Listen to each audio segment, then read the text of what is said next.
Perkenalkan, nama saya Gerilson Ginting.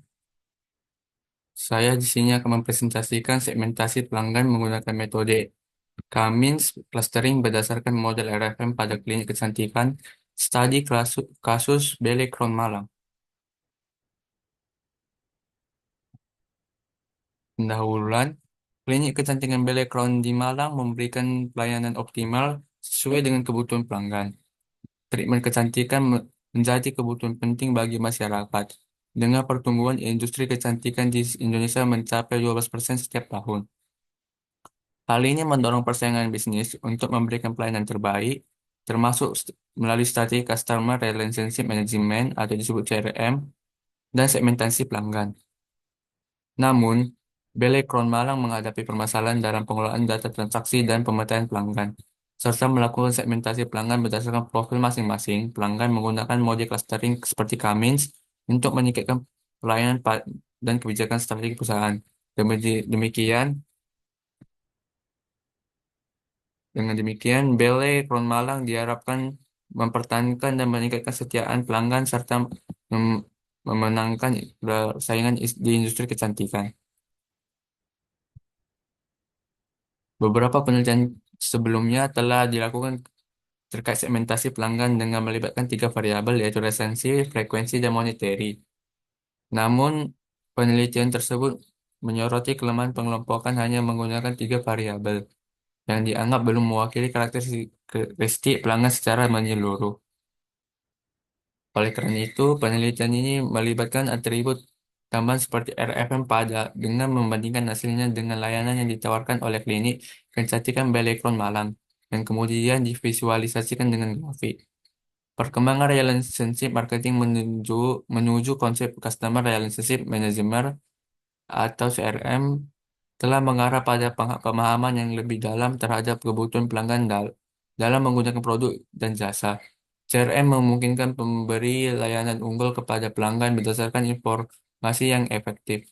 Analisis RFM digunakan dalam pemasaran database dan pemasaran langsung untuk menentukan segmentasi pelanggan berdasarkan tiga variabel, resensi, frekuensi, dan monetary.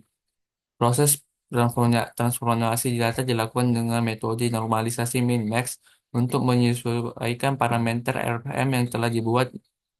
Metode elbow digunakan untuk menentukan jumlah klaster yang tepat dalam analisis klaster menggunakan metode Cummins. Algoritma dasar Cummins melibatkan tahapan menentukan jumlah klaster. Inisiasi pusat klaster menempatkan objek ke klaster terdekat berdasarkan Euclidean distance dan perhitungan ulang pusat klaster. Dua metodologi, di sini metodologi penelitian jurnal pengembangan teknologi informasi dan ilmu komputer. Tahap pertama adalah identifikasi masalah, di mana melakukan analisis terhadap klinik kecantikan Belekron terkait masalah segmentasi pelanggan.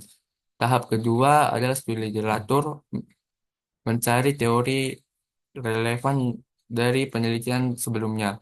Tahap ketiga adalah pengumpulan data di Belekron Malang, termasuk termasuk data profil pelanggan dan transaksi preferensi RFM dan data pendukung lainnya. Tahap keempat adalah pemilihan data untuk pemilihan variabel preferensi RFM. Tahap kelima adalah pre-processing data, di mana dilakukan pembersihan data, reduksi outlier, dan transformasi data. Tahap keenam adalah clustering melalui tiga tahapan utama yaitu menentukan nilai K, proses Kamis, clustering, dan uji performa cluster. Tahap terakhir adalah pembuatan visualisasi cluster untuk memvisualisasikan hasil cluster dalam grafik sesuai dengan analisis yang dilakukan sebelumnya. Dengan demikian, peneliti memastikan analisis sesuai dengan variabel layanan Belekron Malang. Tiga, hasil dan pembahasan. Analisis RPM dilakukan dengan mengekstraksi dalam data pelanggan berdasarkan tiga variabel RPM di setiap pelanggan dalam 6 bulan terakhir di tahun 2017. Data diakumulasi untuk setiap pelanggan dalam periode tersebut. Data resensi, frekuensi, dan monetary pelanggan ditampilkan dalam tabel. Proses data dilakukan dengan transformasi logaritmik, data cleansing, dan normalisasi min-max. Hasil proses data ditunjukkan dalam tabel terpisah. Jumlah klaster ditentukan menggunakan metode elbow dengan hasil optimal sebanyak dua klaster.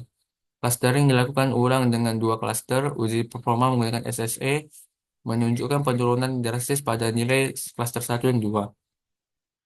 Hasil dari proses clustering Kamis menunjukkan informasi jumlah anggota setiap cluster, titik pusat, dan menilai performa cluster berdasarkan within cluster sum of squares.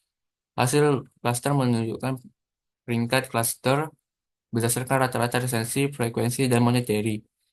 Dari pembahasan analisis terlihat bahwa cluster 2 memiliki rata-rata resensi yang lebih rendah tetapi rata-rata frekuensi dan monetary yang lebih tinggi daripada cluster satu. Analisis juga dilakukan pada tiga klaster dengan peringkat klaster berdasarkan rata-rata resensi, frekuensi, dan monetary. Pada tiga klaster pada tiga klaster satu memiliki rata-rata resensi terendah, namun memiliki frekuensi monetary tertinggi. Kesimpulannya, hasil clustering menunjukkan bahwa klaster satu memiliki performa yang lebih unggul daripada klaster lainnya. Keempat, kesimpulan. Berdasarkan tahapan penelitian dilakukan diketahui bahwa metode RFM dengan variabel resensi, frekuensi, dan monetary dapat mendeskripsikan profil atau karakteristik setiap segmen pelanggan. Resensi menunjukkan rentang waktu transaksi terakhir. Frekuensi jumlah transaksi dan monetary nilai rupiah yang dikeluarkan pelanggan di Belekron Malang. Metode Cummins dapat menyelesaikan masalah segmentasi pelanggan. Namun pencarian nilai K dengan metode elbow menghasilkan tiga klaster, sedangkan uji coba performa menunjukkan 2 dan 5 klaster. Akhirnya dilakukan clustering ulang dengan dua klaster. Uji performa menggunakan valid menunjukkan hasil optimal pada dua klaster berdasarkan Cognitify dan Siolete. Metode SUS menunjukkan nilai rata-rata 85. Kategori dashboard acceptable, visualisasi interaktif menggunakan P-chart, line chart, donut chart, scatter plot, bar chart, dan box plot untuk berbagai analisis pelanggan. Sekian hasil presentasi saya. Jika ada kesalahan kata, mohon dimaafkan. Terima kasih.